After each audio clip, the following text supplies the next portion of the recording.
Progres pemadanan NIK atau NIK dengan NPWP telah mencapai 84,02% per 28 Februari 2024. Secara jumlah, NIK yang telah terpadankan dengan NPWP mencapai 61,51 juta. Demikian disampaikan Direktur Penyuluhan Pelayanan dan Hubungan Masyarakat Direktorat Jenderal Pajak DJP Kemenkyu Dwi Astuti di Jakarta Rabu 28 Februari 2024.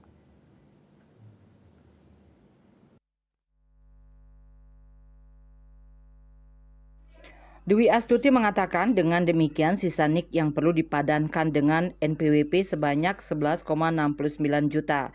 Dikutip dari kantor berita Antara, ia menyebut terdapat NIK yang tidak perlu dipadankan dengan NPWP lantaran terdapat wajib pajak WP yang telah meninggal dunia, NPWP tidak aktif atau sudah tidak tinggal di Indonesia.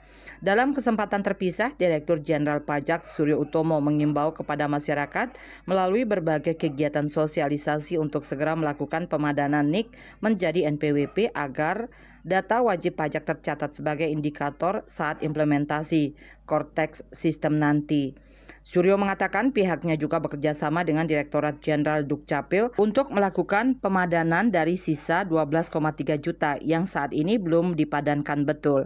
Sementara pemadanan NIK dan NPWP secara mandiri dapat dilakukan wajib pajak secara daring melalui laman pajak.go.id serta terdapat pula layanan virtual untuk memberikan asistensi jika terdapat wajib pajak yang mengalami kesulitan dalam melakukan pemadanan data dan informasi.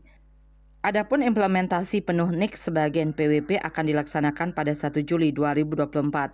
Hal tersebut tertuang dalam Peraturan Menteri Keuangan PMK nomor 136 tahun 2023 tentang perubahan atas PMK nomor 112 garing PMK .03 garing 2022 tentang NPWP orang pribadi, wajib pajak badan, dan wajib pajak instansi pemerintah. Bali Post melaporkan.